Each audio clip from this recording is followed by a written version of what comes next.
होता है कि आप बीमार हो जाते हैं और दवाई लेके आते हैं, बार बार दवाई लेके आते हैं, पर आपके शरीर पर दवाई नहीं लगती। बहुत परेशान हो जाते हैं। कई लोगों के साथ ऐसा भी होता है कि शरीर में कोई गांठ बन जाती है। बहुत जगह से इलाज कराया पर आराम नहीं होता, या फिर कई बार पैरों में इतना दर्द भर जाता है कि चलने में इतनी परेशानी हो जाती है कि वो चल ही नहीं सकते। जगह जगह पर वो इलाज कराते हैं, पैसा देते हैं, सिर्फ बर्बादी ही हाथ लगती है और कोई इलाज उनको नहीं मिलता। तो आखिर ऐसा क्यों होता है? मैं आपको एक बात बता दूं कि जिन लोगों के शरीर में प्रेत बाधा की परेशानियां होती हैं, किसी ने चौकी छोड़ रखी है, कोई प्रेत किसी के शरीर पर लग गया है। अधिकतर बात मैं माता बहनों की कहना चाहूँगा, क्योंकि माता बहनों के साथ ऐसा होता है। जो महिलाएं होती हैं उनके साथ ऐसा अधिकतर होता है। और वो क्यों होता है? महिलाएं, आप बालाजी जाते हैं, आप किसी सिद्धपीठ स्थान पे जाइए, आप बाबा त्रिलोक भारती के स्थान पर जाइए, या जो जागृत स्थान है वहाँ पर जाइए। वहाँ पर जब कोई प्रेत बाधा से युक्त व्यक्ति खेलता है तो अधिकतर महिलाएं होती हैं, पुरुष बहुत कम होते हैं। तो आखिर ऐसा क्यों होता है कि महिलाओं पर ही प्रेत बाधा का सबसे ज़्यादा प्रभाव पड़ता है? पहली बात तो ये कि महिलाओं के कुछ शरीर के अंग इतने नाजुक होते हैं जिनकी महक के द्वारा ये प्रेत बाधाएं बहुत जल्दी उनके ऊपर असर करती हैं और उनके शरीर में प्रवेश कर जाती हैं, आकर्षित उनकी तरफ बहुत जल्दी होती हैं। पहला, मासिक धर्म। मासिक धर्म में जो रक्त स्राव होता है उसकी जो गंध होती है वो प्रेत बाधाओं को बहुत जल्दी आकर्षित करती है। तो इसलिए कहा जाता है, हमारे जो बड़े बुजुर्ग होते हैं वो कहते हैं कि मासिक धर्म के दौरान घर से बाहर नहीं जाना चाहिए। हालांकि आज के समय में कोई मानता ही नहीं है इन चीज़ों को। और मैं ये नहीं कह रहा कि ये सबके साथ होता है, सबके साथ नहीं होता, पर कहीं ना कहीं इनके माध्यम से प्रेत बाधा बहुत जल्दी आपके तरफ आकर्षित होती है। तो आपको ध्यान देना होगा इन चीज़ों पर कि चौराहा हो गया, शमशान हो गया, या फिर कोई ऐसी सुनसान स्थान पर आप अगर किसी माता बहन को इस प्रकार की मासिक धर्म की परेशानी है तो वो ना जाए। दूसरा, बाल खुले। जब बाल खोल के रखते हैं महिलाएं तो सबसे ज़्यादा प्रेत की परेशानियां होती हैं, वो आकर्षित होते हैं। इसलिए गांव में आप देखना कि चोटी बना के लड़कियां रहती हैं और बाल बांध के रहते हैं महिलाएं। इसका ये कारण सबसे ज़्यादा है। तो रोगी पर दवाई असर क्यों नहीं करती? देखिए, जिस व्यक्ति के शरीर में कोई भूत प्रेत की बाधा है तो वो आपके शरीर के जो रक्त होता है वहाँ पर कार्य करती है।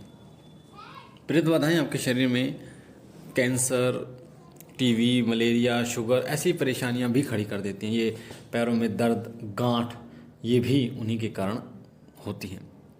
मैं अब ये नहीं कह रहा कि ये सब अंधविश्वास है, बीमारियां जो हैं वो प्रेत ही उत्पन्न करते हैं, मैं ये नहीं कहना चाह रहा। आप अगर डॉक्टर बनना चाहते हैं तो डॉक्टर के बारे में आप जब पढ़ते हैं तो आपको पता चलता है। आप अध्यापक बनना चाहते हैं, टीचर बनना चाहते हैं, तो टीचर के विषय में पढ़ते हैं तो उसके बारे में आपको जानकारी होती है। उसी प्रकार भक्ति भक्ताई से जुड़ी जानकारी में अगर आप जाते हैं तो आपको समझ में आता है इन चीज़ों के विषय में कि ये चीज़ें भी होती हैं और ये चीज़ें कार्य कैसे करती हैं। और हमारे पास तो बहुत सारे ऐसे केस आए हैं, जो गांठ वाले केस भी आए हैं कि गांठ थी और वो कौन प्रेत जो था उसके शरीर में, वो उसके शरीर में गांठ उत्पन्न कर रही थी, जब उसको हटाया गया तो गांठ गायब हो गई। तो ऐसा ऐसा होता है। तो जो प्रेत होता है वो आपके खून में जाकर बैठता है और उसको 1.25 महीना लगता है। वो आपके शरीर पर एकदम कब्जा नहीं करता।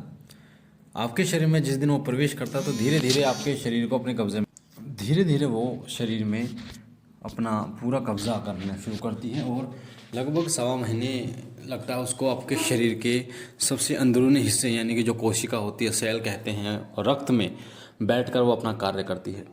कई प्रतिबाधाएं जो भेजी जाती हैं, कई स्वयं लग जाती हैं, तो इनको मज़ा आता है, इनको आनंद आता है कि आपको कष्ट देने में, और ये फिर आपके शरीर के माध्यम से ही इन चीज़ों का भक्षण करती हैं। खाना वाना जो भी है खाती हैं, आनंद लेती हैं, यहाँ तक कि जो गृहस्थी जीवन का सुख भी है ये पत्नी के साथ, ये वो आपके ये लेती हैं। तो प्रेत बाधाएं सबसे ज़्यादा परेशान जो है वो करती हैं इस प्रकार से कि वो दवाई नहीं लगने देती। क्योंकि दवाई क्या करती है? वो दवाई आपके रक्त के माध्यम से, यानी आपके सेल के माध्यम से कार्य करती है, और सेल पे तो ये बैठे होते हैं। तो ऐसा कैसे हो सकता है कि ये दवाइयाँ लगने दें?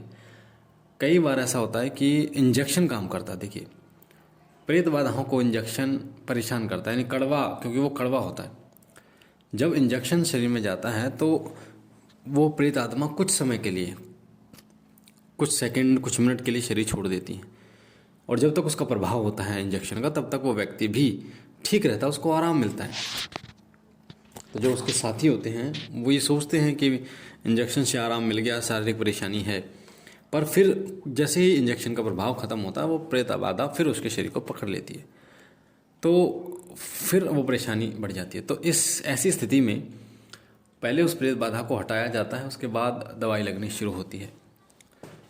जितनी पुरानी ये परेशानी होती है प्रेत बाधा की, उतनी ही मुश्किल होती है शरीर से निकालनी, क्योंकि ये शरीर में रम जाती है और उस शरीर को अपना शरीर समझना शुरू कर देती है, हर प्रकार से अपना शरीर समझती है और किसी भी कीमत पर नहीं छोड़ना चाहती। जिस प्रकार आपने देखा होगा, एक बच्चा अपनी माँ से दूर नहीं होना चाहता, एक माँ अपने बेटे से दूर नहीं होती, उसी प्रकार से इनका खेल होता है।